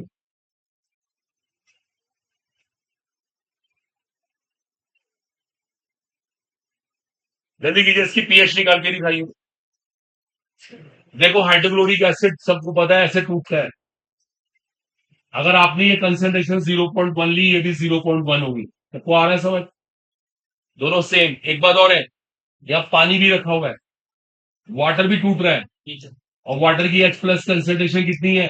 10⁻⁷। ये बात पता होनी चाहिए। तो नेट H प्लस कंसेंट्रेशन कितनी हुई? आपको दोनों को जोड़ना पड़ेगा। और आपको एक बात पता होगी, जब आप दोनों को ऐड करेंगे, देखो सुन लो, ये वाली वैल्यू इससे बहुत छोटी है, हम इसे इग्नोर कर देंगे, हटा देंगे इससे, और सीधा पीएच का फॉर्मूला लगा देंगे। Negative logarithm of hydrogen ion concentration, negative log of 0.1, negative log of 10⁻⁻1, -1 शुरू में आ गया, माइनस माइनस प्लस 1 आ गया, लॉग 10 की value 1। Hence answer is 1। Is it clear? इसकी पीएच 1 आ गई। ऐसे ही करने का मेथड होना चाहिए, आपको ये अप्रोच लगानी चाहिए। क्लियर हुआ है? सब बच्चे एग्री हुए? कैसे पीएच निकालेंगे? चलो आप मुझे इसकी पीएच निकाल के दिखाओ। बस बोलो मत। इसकी पीएच निकालनी है 25 डिग्री सेल्सियस। जल्दी से इसकी पीएच निकाल के दिखाइए। 10⁻8 m HCl solution, 10⁻8 m HCl solution, इसकी पीएच निकालिए। जल्दी बॉय इसकी पीएच निकालिएगा। कीजिए, इसकी पीएच कैसे निकालें?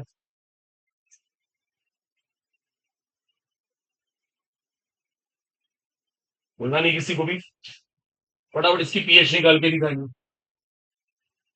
10⁻8 m HCl सॉल्यूशन। देखते कौन करके दिखाता है बॉयज, फटाफट काम करो। कितना है आंसर?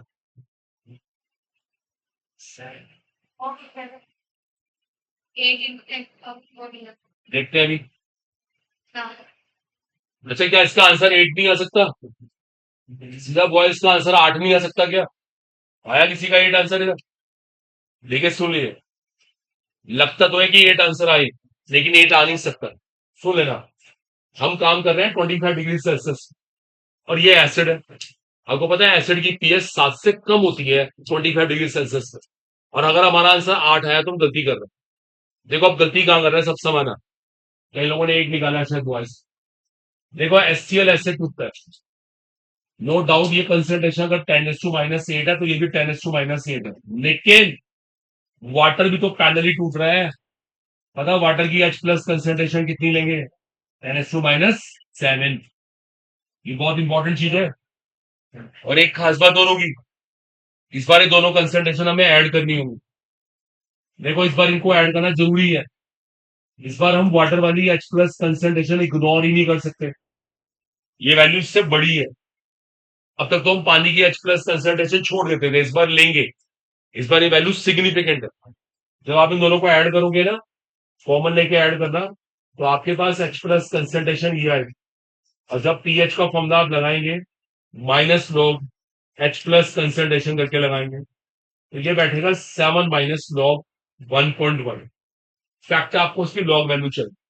अगर ऐसा क्वेश्चन नीट में आएगा तो आपको लॉग वैल्यू दी जाएगी। याद नहीं करना है। लॉग 1.1 की वैल्यू आपको देंगे और देखो इससे आंसर 100% 7 से कम आएंगे। ठीक है, ये हमारा राइट सॉल्यूशन है, इंपॉर्टेंट है। एनसीईआरटी में डिस्कस आने के पूरे पूरे चांसेस। कीजिए इस क्वेश्चन। आया सबको समझ? इस बार जोड़ना जरूरी है क्योंकि वैल्यू अच्छी खासी बढ़ेगी। नेक्स्ट केस अब निकाल के दिखाइए। PH of 0.2 m barium hydroxide solution. जरा इसकी पीएच निकालिए एट 25 डिग्री सेल्सियस। फटाफट इसकी पीएच निकालिए, जल्दी करके दिखाइए इसकी pH. 0.2 m barium hydroxide solution की पीएच निकालनी है। और बेरियम हाइड्रोक्साइड एक वेल नोन बेस है, क्षार होता है। निकालिए इसकी पीएच फटाफट, जल्दी हाथ चलाइए बॉयज।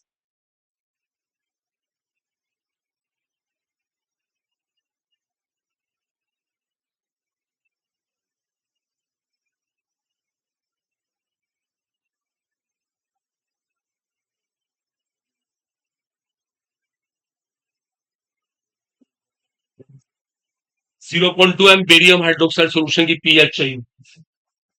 कितना आया? 13.6। देख लेते हैं। बताओ बेरियम हाइड्रोक्साइड सोल्यूशन कैसे टूटेगा, बताओ। Barium ion plus twice of hydroxide ion. अगर ये कंसेंट्रेशन 0.2 है तो ये कितनी हो गई? 0.4। देखो सुन लो, ये 0.4। अच्छा यहाँ पैरेलली वाटर भी टूट रहा है। वाटर की कोवेलेंट आयन कंसेंट्रेशन कितनी है? 10⁻7। दोनों को ऐड करना चाहिए, तो नेट हाइड्रोक्सिल आयन कंसेंट्रेशन कितनी हुई? दोनों को ऐड करने से ये आ रहा है। देखो अगर हम इसको ऐड करते हैं, ये वैल्यू बहुत छोटी है। कितना आ गया? 0.4। देखो 0.4 आ गया हाइड्रोक्सिल आयन कंसेंट्रेशन। यहां से निकालेंगे हम पीओएच। क्या निकालेंगे इस बार? POH minus log hydroxyl ion concentration. देखो पीओएच निकालना पड़ेगा। इसको सॉल्व कैसे करेंगे? इसे क्या लिखेंगे? 4 × 10⁻⁻1। ये आएगा 1 माइनस लॉग 4। लॉग 4 की वैल्यू किसी को पता है? 2 लॉग 2। लॉग 2 की वैल्यू 0.3। 2 लॉग 2 0.6। ये आया आपके पास पीओएच। ये आया पीओएच। और पीएच प्लस पीओएच कितना होता है? 14। पीएच प्लस पीओएच कितना होता है? 14। Hence answer is what? 13.6। 13.6 is right answer. Good, घर से निकाला भी आंसर। तो इनकी प्रैक्टिस करो आप। ऐसे क्वेश्चन खूब प्रैक्टिस करिए, बहुत प्रॉब्लम्स आती हैं यहाँ से। अभी एक प्रॉब्लम और देखते हैं। देखो इस तरह की। देखो एक बहुत बढ़िया क्वेश्चन। देखो ध्यान दो। मेरे पास 0.1 m 100 ml HCl सोल्यूशन था। सुनो ध्यान से। ये मेरे पास एक सोल्यूशन है, इसकी मोलैरिटी भी है, इसका वॉल्यूम भी है। हमने इसका डाइल्यूशन कर दिया। डाइल्यूशन, इसके अंदर पानी मिला दिया और इसको डाइल्यूट ऐसे करा कि हमने इसका वॉल्यूम कर दिया 1000 ml। कितना कर दिया? 1000। अब बताओ इसकी पीएच क्या हो? लो करके दिखाओ सबने। जब आपने इसका डाइल्यूशन कर दिया, आपने पानी डाला, इसका वॉल्यूम बढ़ गया, वॉल्यूम हो गया 1000 ml। अब बताओ पीएच क्यों की निकाल के दिखाओ सर। जल्दी बुआ इसकी पीएच निकाल के दिखाओ। इसके से पीएच कैसे निकालेंगे? किसी को बोलना नहीं, बोलना नहीं, चुपचाप काम करके दिखाओ। इस केस में पीएच कैसे निकालेंगे? डाइल्यूशन आपने कर दिया, इसको डाइल्यूट, किसको तनु कर दिया, जैसे बोलते हैं ना। तो डाइल्यूट करने के बाद पीएच कैसे निकालें? किसी को पता है ऐसे कैसे? पहले हम क्या करेंगे, पहले क्या करेंगे, But इसकी नई कंसेंट्रेशन निकालेंगे, नई मोलारिटी निकालेंगे। क्या लगाया फॉर्मूला आपने? M1V1 equal to M2V2। देखो बहुत अच्छा पॉइंट है ये। पहले की मोलारिटी कितनी? 0.1। वॉल्यूम कितना? 100। नई की मोलारिटी कितनी? वॉल्यूम कितना? 1000। पता है सॉल्व करने से कितना आया? नई मोलारिटी आ गई 0.01। नई मोलारिटी आ गई 0.01। आया समझ? यहां से पीएच निकाली जाएगी, कितनी आएगी? 2 आएगी। क्लियर हो गया? तो ऐसे क्वेश्चन करने में कमांड हो, बहुत इंपॉर्टेंट है पीएच वाला सेक्शन, नीट एस्पिरेंट्स के लिए मोस्ट इंपॉर्टेंट। पीएच, पीओएच, जितने भी ऐसे क्वेश्चन लेके आना, ठीक है? ये सब होमवर्क में है, यहां से कॉलम लेकर आए। इसके बाद नेक्स्ट हेडिंग है, next important topic is called है सॉल्ट हाइड्रोलिसिस। नोट करिए topic name, salt hydrolysis. Next article है सॉल्ट हाइड्रोलिसिस। आपको पता है हाइड्रोलिसिस क्या होता है? देखो हाइड्रोलिसिस है पानी से तोड़ना, पानी से ब्रेक करना। देखिए अब सुनिएगा ध्यान से, एक बड़ी इंपॉर्टेंट बात। एक सॉल्ट को पानी से तोड़ा आपने, दैट इज ट्रू। लेकिन देखो एक इंपॉर्टेंट बात, जैसे इस केस में क्या हुआ, ये दोनों कंपाउंड बन गए। सबको पता है ये स्ट्रॉन्ग बेस है और ये स्ट्रॉन्ग एसिड है, तो इनके मिलने से फिर से पीएच क्या आएगी? 7 आएगी। पानी की पीएच पहले क्या थी? 7 और अब भी पीएच क्या आ रही है? 7। देखो पीएच में चेंज नहीं हुआ ना, it is not said to be hydrolysis. इसको हाइड्रोलिसिस नहीं बोलते। हाइड्रोलिसिस तब बोलते हैं जब पीएच में चेंज आता है। देखो सब सुन ले एक मिनट, ये बड़ा इंपॉर्टेंट पॉइंट है। आपने एक सॉल्ट को पानी में डाला, हर बार हाइड्रोलिसिस नहीं होगा। हाइड्रोलिसिस की शर्त है कि पीएच में चेंज आना चाहिए। जैसे ये सॉल्ट है, ये नॉन हाइड्रोलाइजेबल है, ये चेंज ही नहीं हुई पीएच। एक बार रुकना, सपोज करो मेरे पास ये सॉल्ट है, इसको मैंने पानी में डाला, बताओ क्या क्या बनेगा बॉयज? क्या क्या बनेगा? एक तो इसमें एसिड बनेगा और एक बेस बनेगी। सबको आ रहा है समझ? बताओ ये एसिड कैसा है केमिस्ट्री में? वीक। ऑर्गेनिक एसिड सारे वीक होते हैं। और बेस कैसा है? स्ट्रॉन्ग। बताओ इस केस में पीएच कैसी आएगी? मोर देन 7। देखो बच्चों मोर देन 7, जो पीएच पहले 7 आ रही थी अब वो हो गई मोर देन 7। पीएच में चेंज हुआ ना, ये हुआ हाइड्रोलिसिस। हाइड्रोलिसिस इसको बोलेंगे। ये सॉल्ट हाइड्रोलाइजेबल है। जो पहला केस था उसका सॉल्ट हाइड्रोलाइजेबल नहीं था क्योंकि पीएच में चेंज ही नहीं हुआ। देखो सुन लो, ये बहुत इंपॉर्टेंट चीज है। सॉल्ट हाइड्रोलिसिस तब माना जाएगा जब वाटर का ये वाला इक्विलिब्रियम डिस्टर्ब होगा। ये पानी में इक्विलिब्रियम प्ले कर रहा है ना, ये इक्विलिब्रियम डिस्टर्ब होना चाहिए। या तो ये कंसेंट्रेशन घट जानी चाहिए या फिर ये घट जानी चाहिए, कुछ चेंज आना चाहिए जिससे पीएच 7 मेंटेन ना रह सके। दैट्स इंपॉर्टेंट है, उसे कहते हैं हाइड्रोलिसिस। एक बार देखो आपको और शेयर करते हैं। सॉल्ट के 4 टाइप होते हैं, strong acid, strong base, strong acid, weak base, weak acid, strong base, और एक होता है वीक एसिड, वीक बेस। देखो सॉल्ट की 4 कैटेगरीज है, ध्यान से पढ़ लीजिए। सॉल्ट की 4 कैटेगरीज होती है। स्ट्रॉन्ग एसिड स्ट्रॉन्ग बेस का एग्जांपल ये है, स्ट्रॉन्ग एसिड वीक बेस का एग्जांपल ये है, वीक एसिड स्ट्रॉन्ग बेस का एग्जांपल ये है, और वीक एसिड वीक बेस का एग्जांपल ये है। देखो ये 4 तरह के सॉल्ट है हमारे पास। अब सुनो, जो पहला सॉल्ट है वो नॉन हाइड्रोलाइजेबल है। अगर आप उसको पीएच, उसको पानी में डालोगे तो पानी की पीएच पे कोई फर्क नहीं पड़ता। सुनो एक मिनट, अगर आपके नीट में क्वेश्चन आता है कि 0.1 एम NaCl सोल्यूशन की पीएच क्या है, तो आपको निकालने की जरूरत नहीं है, सीधा 7 कह दीजिएगा। रीजन है ये सॉल्ट कैसा है? Non hydrolysable. ये पानी में कुछ चेंज लेकर आएगा ही नहीं। चाहे किसी भी कंसेंट्रेशन में मिला लो आप, कोई भी कंसेंट्रेशन में लो, हर बार आपका आंसर क्या रहेगा? 7 ही रहेगा। तो that is very very interesting है। In that case first case की बात कर रहा हूं, the pH is always 7 and pH is concentration independent. It's very important concept, the pH is concentration independent. इसको नोट कर सकते हैं, बहुत इंपॉर्टेंट चीज है। इस केस में pH concentration independent, pH concentration में डिपेंड नहीं करेंगे क्योंकि सॉल्ट कैसा है? Non hydrolysable. हमारा सॉल्ट कैसा है? Non hydrolyzable. So pH remains always 7। PH is concentration independent. बोलो फाइनल हो गया। तो पहला केस हमारा क्लियर है। दूसरे केस की बात करते हैं। देखो बॉयज, देखो दूसरे केस में क्या हुआ। जब आप इसको पानी में डालेंगे, पक्की बात है, देखो यार स्टूडेंट ध्यान देना, आपको एक नया वर्ड सिखा रहे हैं। इसको देख के बताओ नेट पीएच कैसी आएगी? Less. Less than 7। ये सॉल्यूशन कैसा बनेगा? एसिडिक। और पता है ये काम किसने किया? अमोनियम आयन ने किया। यहाँ पे सीएल का कोई रोल नहीं है। ये अमोनियम आयन पानी में गया और पानी में से OH छीन लिया इसने और H+ फ्री कर दिए। That's why pH less than 7। If you know, that is termed as in chemistry cationic hydrolysis. क्या कहते हैं इसको? Cationic hydrolysis. क्योंकि इसमें जो पानी को तोड़ने का काम कर रहा है, कौन कर रहा है? कैटायन कर रहा है। पानी को तोड़ फोड़ रहा है, कैटायन कर रहा है। इट्स वेरी इंपॉर्टेंट है। इसका नाम है कैटायनिक हाइड्रोलिसिस। इसे कैटायनिक हाइड्रोलिसिस कहते हैं। इस केस में अगर आप इसको पानी में डालोगे, एसिड बनेगा, बेस बनेगा। नेट पीएच क्या आएगी? मोर देन 7। सॉल्यूशन कैसा हो गया? बेसिक। किसने किया बेसिक? किसने किया बेसिक? एनायन ने किया। सोडियम आयन तो कुछ कर ही नहीं रहा। It's name is anionic hydrolysis. That's anionic hydrolysis. और जो आखिरी केस है ना, आखिरी केस में पीएच कुछ भी हो सकती है। Can be more than 7, can be less than 7। इसका कोई नेम नहीं है। There is no fix name की कैटायनिक एनायनिक हाइड्रोलिसिस बोले। इसमें दोनों पार्टिसिपेट कर रहे हैं। लेकिन second case cationic hydrolysis, third case anionic hydrolysis, last तक कोई नेम नहीं है। एंड फर्स्ट इज ब्रोडा हाइड्रोलिसिस। फाइनल हो गया। अब मैं आपको इन चारों केस की पीएच निकाल के दिखाता हूं।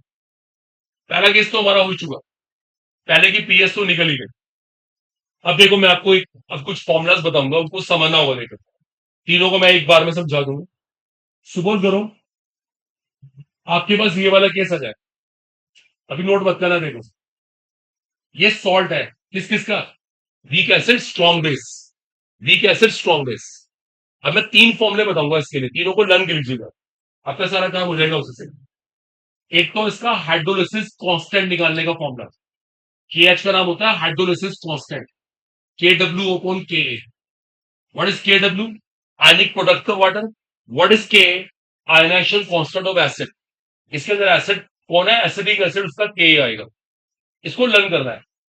एक डिग्री ऑफ हाइड्रोलिसिस निकालने का फॉर्मूला √KH/C। और एक पीएच निकालने का formula half PKW plus PK plus log C। Is it clear? देखो हम ड्राइव कर सकते हैं, लेकिन डेरिवेशन करना कौन टालें, इसलिए सीधा लर्न करो। पीके का मतलब है माइनस log के। पीकेडब्ल्यू की वैल्यू हमेशा कितनी होती है? 40। ये तीनों फॉर्मूले आपको याद होने चाहिए। अब देखो मैं ये वाला केस लेता हूं, NH4Cl, salt of weak base and strong acid. इसमें KH का फॉर्मूला आएगा KW अपॉन KB। ये बड़ी इंटरेस्टिंग बात है। जो वीक होगा वो नीचे आएगा। यहां पे कौन वीक है? एसिड। यहां पे कौन वीक है? बेस। वीक वाला पार्ट नीचे आएगा। इसमें H का फॉर्मूला √KH/C। और पता है इसका पीएच का फॉर्मूला क्या होगा? Half PKW minus PKB minus log C। देखो उसको लर्न करने की ट्रिक रहेगी। जहां पे वीक बेस होगा दोनों साइन माइनस में आएंगे। PKB वाला भी और log C वाला भी। और जहां पे वीक एसिड है ना, दोनों प्लस में आए। एक और बात, अगर इस तरह का सॉल्ट आ गया जहां दोनों ही वीक है, दोनों ही वीक है, KH equals to what? KW upon K into KB। Because दोनों वीक है, बिकॉज दोनों वीक है। उसके बाद H का फॉर्मूला √KH। देखो स्टूडेंट्स, दैट इज इंटरेस्टिंग। इसमें C नहीं आ रहा, C नहीं आ रहा। देखो in this case degree of hydrolysis concentration independent, वो C दोनों कट जाते हैं एक्चुअली। और इसकी पीएच की सबसे खास बात पता है क्या? देखो नीट पे क्वेश्चन आया रिसेंट, यहां से 1-2 साल पहले की बात है। Half PKW plus PK minus PKB। क्या नहीं आ रहा इसके अंदर बताओ? कंसेंट्रेशन नहीं आ रही। That's a very, very important concern. The last case is very, very important. In this case, the pH is concentration independent and degree of hydrolysis too concentration independent है। ये रिजल्ट्स आपके टिप्स पे होना चाहिए, इन्हीं का कंपटीशन होगा। इन formulas को भी लर्न कर लो और ये दिमाग में रिजल्ट बिठा लो। These are very very important. हमारा सॉल्ट हाइड्रोलिसिस पूरा हो गया। आपको कॉपी करना कर लीजिए।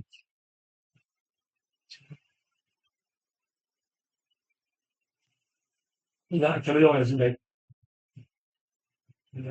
दो में ऐसे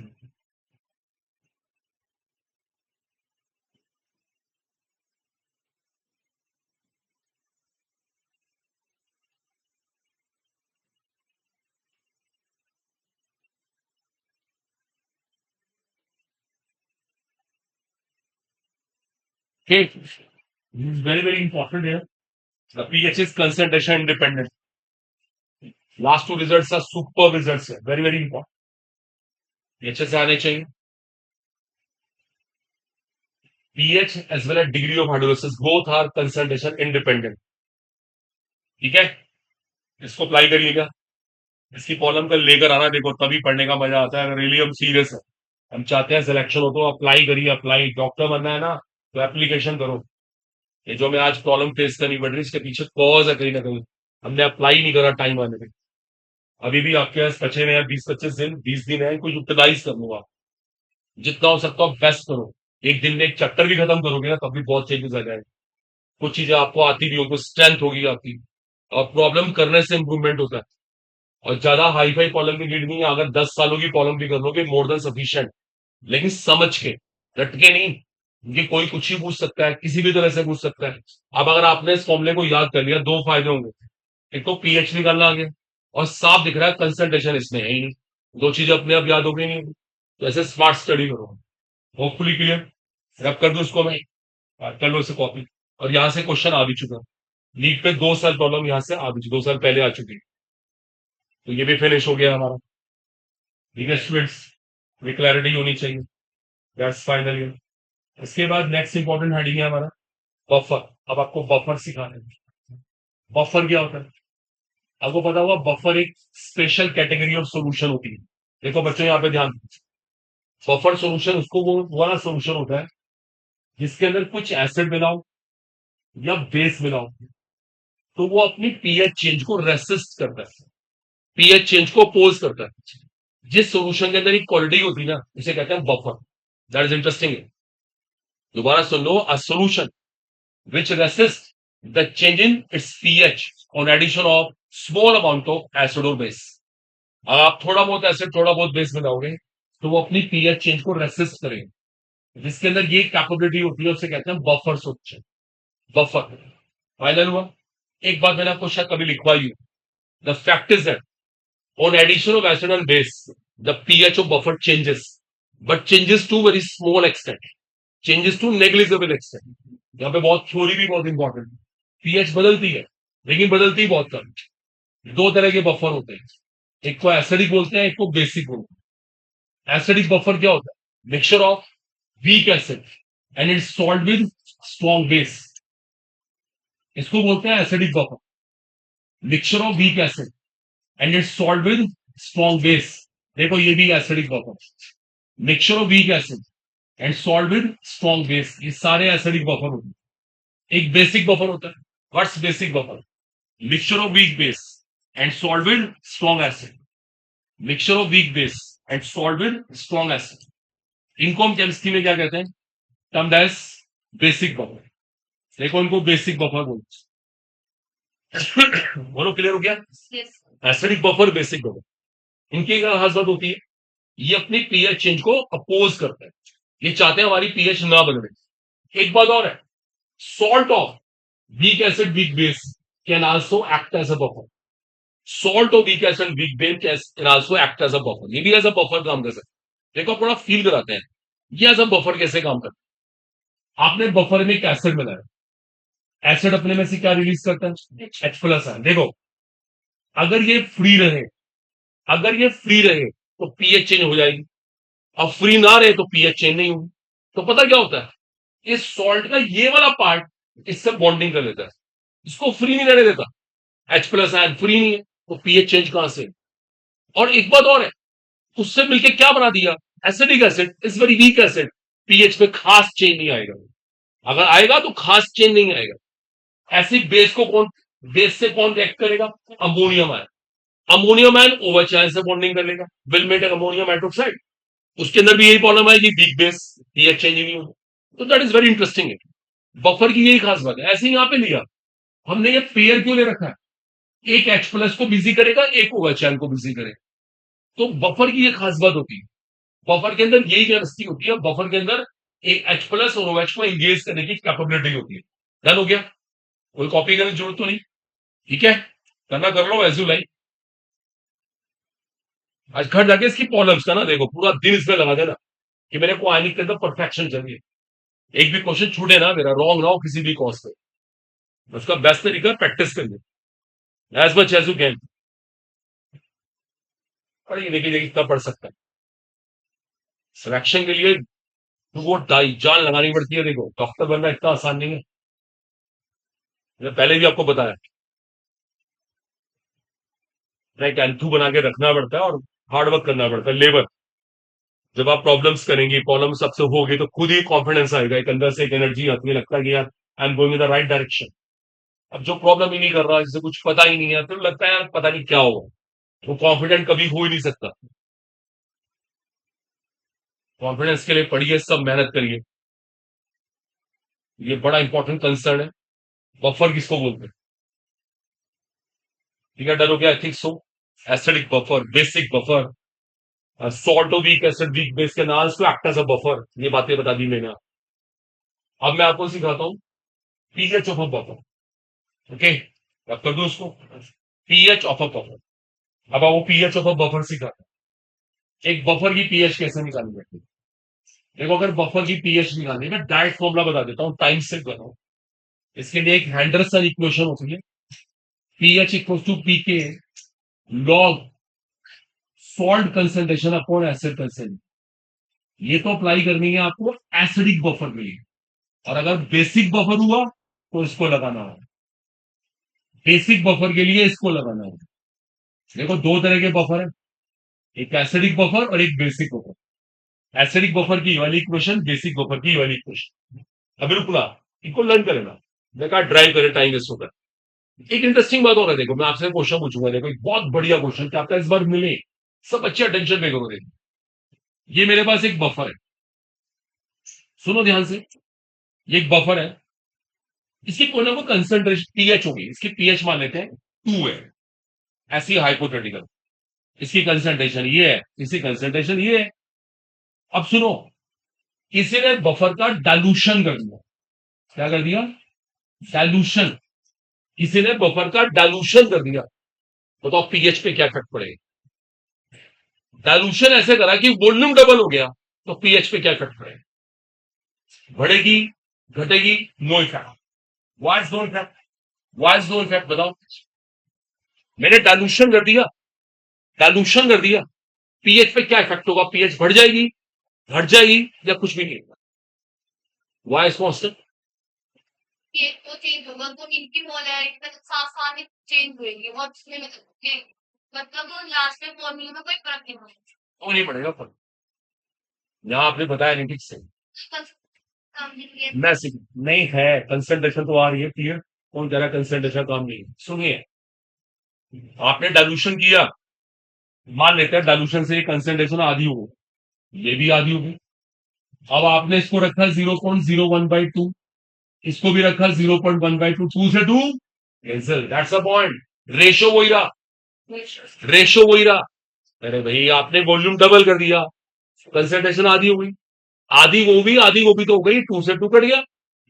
अगर आपने वॉल्यूम ट्रिपल किया होता तो कंसंट्रेशन 1/3 हो जाती, 3 से 3 कट जाता। Fact is that this ratio remains same, hence pH remains same. उसका मतलब ये देखो, एक important line, on dilution the pH of a buffer does not change, on dilution the pH of a buffer does not change, pH of a buffer does not change. इसका मतलब ये हुआ, clear हुआ है, बफर में जितना मर्जी पानी मिला दो, बफर को फर्क नहीं पड़ता, उसकी पीएच मेंटेन रहती। It's very very crucial, on dilution the pH of a buffer does not change, ये बड़ा इंपॉर्टेंट रिजल्ट है, काम है। एक और देखो, आपसे क्वेश्चन पूछता हूं, अब सब अटेंशन पे करिए, जैसे हम बफर की बात कर रहे हैं, बफर का काम क्या है, अपनी पीएच चेंज को रेसिस्ट कर, वो ऐसे लिख लिया ना। अब यहां पर आओ फटाफट, बफर का काम है अपनी पीएच चेंज को रेसिस्ट कर। सुनो बॉयस, अब पता क्या होता है, देखो हर बफर की ना एक लिमिट होती है, लिमिट, उसको हम बोलेंगे बफर कैपेसिटी। बफर क्या कर रहा है, आप बफर में एसिड डाले जा रहे हो, वो अपनी पीएच चेंज को रोक रहा है। कब तक रोकेगा, एक लिमिट तो होगी ना, एक लिमिट तो होगी ना, एक लिमिट के बाद वो काम करना बंद कर देगा। तो वो लिमिट का डिसीजन कैसे होता है, उसकी बफर कैपेसिटी से। अब आपको एक बात बता रहा हूं, देखो सीधा रिजल्ट बताऊंगा, टाइम सेव करूंगा।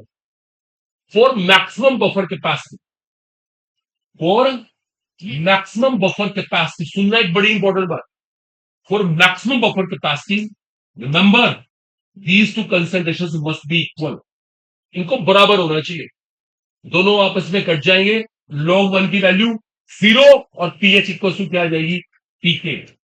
देखो ये बहुत इंपॉर्टेंट रिजल्ट है, इसको मैं रियलाइज करवाता हूं, एक मिनट रुको। For maximum buffer capacity salt concentration same as acid concentration, hence pH equal to, उसको भूल जाते हैं, एक मिनट ऐसे इमेजिन कर लेते हैं, लाइक लाइक किसी क्लास की बात है, अभी देखा था, आप सब नीट एस्पिरेंट बैठे हुए हैं, अभी कुछ जीआईसी वाले बच्चे भी आ गए, डजंट मैटर ये, मुझे उनको जाने के लिए कहा मैं जाओ तुम, क्योंकि वो डिस्टर्ब कर रहे हैं, कंसल्टिंग और डिस्टर्ब कर रहे हैं। अब जीआईसी वाले बच्चे डिस्टर्ब कर रहे हैं, नीट वाले बच्चे भी आज कम आए ना, वो भी डिस्टर्बिंग थे, उन बच्चे नीट वाले भी डिस्टर्ब करते हैं। देखो अब सुनना, डिस्टर्ब ये भी कर रहे हैं, डिस्टर्ब ये भी कर रहे हैं, दोनों डिस्टर्बिंग है। वो बता सकता है मैक्सिमम डिस्टर्बेंस कब होगी, मैक्सिमम डिस्टर्बेंस कब होती, जब दोनों इक्वल होते, 50% को 50%। देखो ऐसा रियलाइज नहीं हुआ, नहीं बिलीव, छोड़ दो, छोड़ दो, मैं सीधा आ एक पॉइंट पे आप छोड़ो, आपको रियलाइज हो, एक कंट्री है, सुनना ध्यान से, दो रिलीजन है वहां पे, ए एंड बी, दोनों के बीच में लड़ाई है, डिस्प्यूट, हमेशा डिस्प्यूट रहते हैं। मतलब मैक्सिमम डिस्प्यूट कब होगा, जब दोनों बराबर होंगे, इक्वल स्ट्रेंथ, 50-50%, 50-50% में मैक्सिमम टेंशन होती है, मैक्सिमम टेंशन, एक 70%, एक 30%, इतनी टेंशन नहीं होगी, ज्यादा है, एक 80%, एक 20%, इतनी नहीं होगी, ज्यादा है, लेकिन जब दोनों बराबर हो जाएंगे, मैक्सिमम टेंशन, ये मैथ्स है, ये मैथ्स है अपने आप में। मैक्सिमम एंट्रोपी के लिए भी ऐसी होता है, सेम स्टोरीज है यार, जब दोनों बराबर होंगे ना, तो मैक्सिमम परफॉर्मेंस आएगी बफर की, मैक्सिमम, इसको याद रखो आप, मैंने लिख भी दिया वहां पर, सॉल्ट इसको टू एसिड, सॉल्ट इसको to base, pH equal to pK है, pOH equal to pK, ultimate result है, ये आएगा पक्का, और वो लाइन तो आएगी ही आएगी, on dilution the pH of buffer does not change, ढंग से रट डालो, घोटे लगा लो इनके, दैट्स फिनिश, इसको रब कर रहा हूं मैं जाके अप्लाई करो, तो अब लगता है पता मैंने क्या सीखा। अब इसमें लास्ट आर्टिकल पेंडिंग है, कर देते हैं उसको, solubility product, now heading is there, now solubility product कहते हैं शॉर्ट में से केएसपी, इसका शॉर्टकट नाम होता है केएसपी, अब इसे केएसपी कहते हैं, Ksp is called solubility product. किसी को पता है क्या होती है सोलिबिलिटी, किसे कहते हैं solubility, not only concentration, maximum concentration, इसको मैक्सिमम कंसंट्रेशन कहते हैं। आपको पता है अगर एक कंपाउंड को आपने उसकी सोलिबिलिटी से ज्यादा मिला दिया, तो वो नीचे बैठ जाता है एज अ प्रेसिपिटेट, क्योंकि ये मैक्सिमम कंसंट्रेशन होती है, मैक्सिमम मोलारिटी से बोलते हैं, दैट इज कॉल्ड सोलिबिलिटी। और ये फंडामेंटल किसके लिए एप्लीकेबल होता है, स्पारिंगली सोल्यूबल सॉल्ट्स, जो सॉल्ट पानी के अंदर बहुत कम घुलते हैं, देखो उनके लिए प्रिंसिपल काम करता है, जिसे कहते हैं केएसपी, में करके दिखाता हूं। मैंने एक सॉल्ट लिया एडी, इसको पानी में डाल दिया, देखो सुनते रहो पहले, ये पानी में ऐसे टूटेगा, लेकिन पैरेलली आपस में जुड़ेंगे भी। आपको पता है इसका पानी में क्या होगा, this solution as well as क्या होगा, क्रिस्टलाइजेशन, ये दोनों प्रोसेस वहां चलेंगे, लेकिन कुछ देर के बाद क्या मेंटेन हो जाएगा, इक्विलिब्रियम, इक्विलिब्रियम मेंटेन हो जाएगा, इसको हम कहते हैं सैचुरेशन पॉइंट आ गया। अगर इसके बाद भी आपने एडी को मिलाया, तो व्हाट स्टार्ट्स, प्रेसिपिटेशन स्टार्ट्स, वह पीपीटी बन जाएगा। अब सैचुरेशन पॉइंट आ चुका है, इस time rate of this solution same है as a rate of precipitation, rate of crystallization भी कह सकते हैं, दोनों के रेट बराबर हो चुके हैं, ध्यान रखें, इक्विलिब्रियम मेंटेन हो गया सही मायने में। अगर मैंने इस मोमेंट पे यहां पर इक्विलिब्रियम कांस्टेंट निकाला, क्या आएगा? This concentration into this concentration upon this. और आपको पता है, आपको पता है, आपको पता है, जो स्टेम कंसंट्रेशन है वो ऑर्डिनरी कंसंट्रेशन नहीं है, वो कौन है? वो सोलिबिलिटी है। वो क्या है? सोलिबिलिटी। अगर मैंने इसकी सोलिबिलिटी को एस मान लिया, ये भी एस, ये भी एस, ये तो सॉलिड है, कांस्टेंट है, तो ये कांस्टेंट में आके इसको मल्टीप्लाई करो तो क्या बन जाएगा? ये एस पी। इसको भी एस कहना पड़ेगा, इसको भी एस, तो क्या बन गया? K S P equal to S square. ये तो मैंने वैसे लिख के दिखाया। मेन बात है, जो स्टेम यहाँ पे इक्विलिब्रियम कांस्टेंट डेवलप हुआ, it's not a ordinary equilibrium constant, that is termed as solubility product. इसे केएसपी बोलना पड़ेगा, बिकॉज स्टेम दोनों की सोलिबिलिटीज आपस में मल्टीप्लाई कर रही है, that's a point. Hence name is capital Ksp. बोलो आया समझ? और हमने सोलिबिलिटी क्यों कहा? क्योंकि वहां पे ये इक्विलिब्रियम मेंटेन हो गया। इसका मतलब जो कंसंट्रेशन है वो क्या है? वो सोलिबिलिटी है। दैट्स इंपॉर्टेंट है। बोलो रियलाइज हुआ? Hence KSP is equal to S square. KSP is equal to S square. अभी और देखो आप, अगर सॉल्ट ऐसा होता, सॉल्ट ऐसे होता तो क्या होता? ये ऐसे टूटता। इसकी टूटने की इक्वेशन आपको आनी चाहिए। देखो ये ऐसे टूट, इसे क्लियर आता है ये? अगर इसकी सोलिबिलिटी एस है तो ये कितना होता है? 2s। ये कितना होता है? 3s। ये एसपी क्या होता? 2s का स्क्वायर, 3s का क्यूब, 108 s पावर 5। ये एक्सप्रेशन होगा। ये आपको बनाने आने चाहिए, बहुत इंपॉर्टेंट है ये, 100% आते हैं। बोलो फाइनल हो गया? तो ये होता है। एक इंपॉर्टेंट बात और है, what is significance of Ksp? अब केएसपी की सिग्निफिकेंस क्लियर करता है। केएसपी के दो फायदे होते हैं। देखो, केएसपी के दो सिग्निफिकेंस है। पहली बात, आप निकाल सकते हो सोलिबिलिटी, आप निकाल सकते हो सोलिबिलिटी। और दूसरी बात, आप ये पता लगा सकते हो प्रेसिपिटेशन हुआ या नहीं हुआ, प्रिडिक्शन ऑफ प्रेसिपिटेशन। मैं भी आपको दोनों की एप्लीकेशन करके दिखाता हूं। देखो, सेकेंड और सीधा फंडा, अगर किसी कंपाउंड का आयनिक प्रोडक्ट केएसपी से बड़ा हो गया तो गारंटी से वहां पे क्या हो जाएगा? प्रेसिपिटेशन। बिकॉज आयनिक प्रोडक्ट ज्यादा है। बात बोलिए मत। बिकॉज आयनिक प्रोडक्ट ज्यादा है, केएसपी से वैल्यू बड़ी चलेगी, कंपाउंड नीचे बैठेगा ही बैठेगा। इसकी मैं एप्लीकेशन आपको करके दिखाता हूं। कुछ नोट करना, प्लीज नोट करना। वेट, पहले केस की मैं एप्लीकेशन करता हूं। पहला केस तो 100% नीट में आया पड़ा, शर्त लगा सकता हूं मैं। इसका क्वेश्चन 100% आएगा पहले केस। अच्छे से करके जाओ। देखो, आज की क्लास बहुत इंपॉर्टेंट है, बहुत कुछ सीखने को मिलेगा नहीं आज से, अगर हम घर जाके अप्लाई करते हैं। देखिए देखिए, सब लोग बहुत मेहनत करिए। डॉक्टर बनना कोई मजाक नहीं है। तो सोचे ना कि ऐसे ही बस मैंने बायो ले लिया, मैं डॉक्टर बन के ही रहूंगा। Not so. हार्ड वर्क करना पड़ेगा, डू और डाई। पॉजिटिव होके मेहनत करो। देखो, सबसे इंपॉर्टेंट है पॉजिटिव सोचा करो, अच्छा सोचो, अच्छा ही होगा। माइंड से नेगेटिविटी निकालो कि यार होगा नहीं, मेहनत करोगे तो होगा। अब मैं आपको करके दिखाता हूँ कैसे निकालते हैं सोलिबिलिटी। देखो, एक न्यूमेरिकल करके दिखाऊंगा। देखो, एक न्यूमेरिकल कर रहा हूं, बहुत अच्छा क्वेश्चन है। Ksp of AgCl is 10⁻⁸। ठीक है? Question is calculate its solubility in water. पहला केस इन मोल पर लीटर, दूसरा केस इन ग्राम पर लीटर, और तीसरा केस और है in the presence of, in the presence of 0.1 m HCl solution. देखो, मैं तीनों पार्ट करके दिखाऊंगा, तीनों पार्ट अल्टीमेट है। एक तो सोलिबिलिटी निकालूंगा इन मोल पर लीटर, इन ग्राम पर लीटर, एक in the presence of 0.1 m HCl solution. देखो, आप बाद में करना प्लीज। देखो, हम सबको पता है कि AgCl ऐसे ब्रेक होता है। ठीक है? AgCl ऐसे ब्रेक होता है।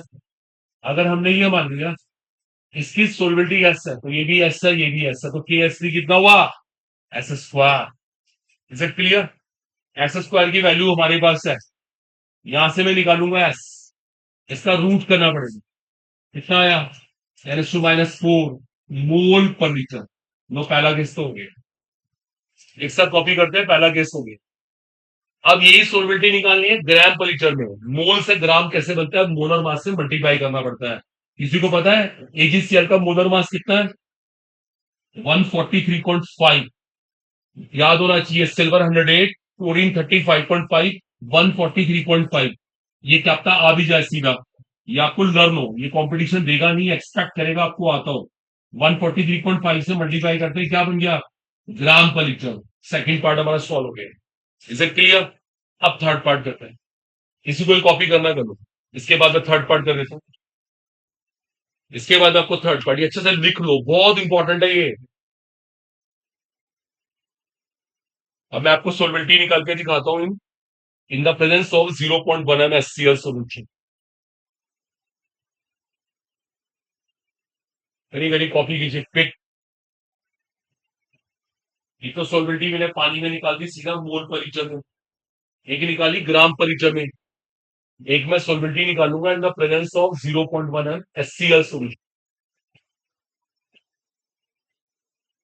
इसको हमने 143.5 से इसलिए मल्टीप्लाई करा, ये -4 है क्योंकि इसका मोलर मास ही है, मोलर मास अणुभार।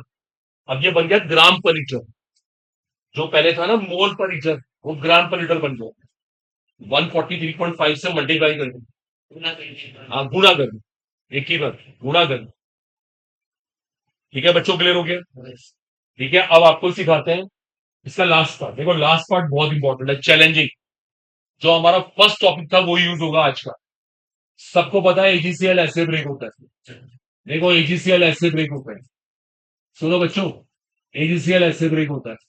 अगर इसकी सोलबिलिटी ऐसा तो ये ऐसा, ये ऐसे। एससीएल ऐसे ब्रेक होता है। एससीएल कौन है? एक स्ट्रॉन्ग एसिड। 0.1 0.1 0.1, और ये आके यहाँ पे ऐड होगा। कॉमन एन इफेक्ट, हमारा पहला आर्टिकल। पता केएसपी का एक्सप्रेशन क्या बनेगा? S into S plus 0.1। बोलो ये मैथ्स करेंगे, इसको सिंप्लीफाई करते हैं तो S square plus 0.1 S equal to what, 10⁻⁸। अब सुनिएगा एक मिनट ध्यान से, एक सेकंड। पहली बात, सोलबिलिटी बहुत कम थी, 10⁻⁴ बहुत कम होता है। यहां पे हुआ कोबेनाइन इफेक्ट, तो और कम हो रही होगी, तो सोलबिलिटी की हायर पावर को छोड़ देंगे। आज पहले भी हुआ है थोड़ी देर पहले ऐसा, हमने अल्फा स्क्वायर इग्नोर किया था। ऐसे यहां पे इसको छोड़ देंगे और यहां से सीधा सोलबिलिटी निकालेंगे, 10⁻⁷ मोल पर लीटर। बोलो क्लियर हुआ? आएगा, पक्का आएगा ये, नोट कर दो, मोस्ट इंपॉर्टेंट है ये। सोलबिलिटी की हायर पावर इग्नोर करनी पड़ेगी हमें, it's very very crucial. Solubility की हायर पावर को छोड़ना पड़ेगा। ओके, ये अच्छे से आना चाहिए, बता के मेहनत करिए, देखिए डू और डाई। देखिए जो जो प्रॉब्लम करना सबसे इंपॉर्टेंट होता है। अगर आप डेली भी एक चैप्टर निपटाए ना, अभी भी देखो 20 दिन है, 20 दिन में इतनी सारी केमिस्ट्री सीख लेंगे हम, मजा आ जाएगा।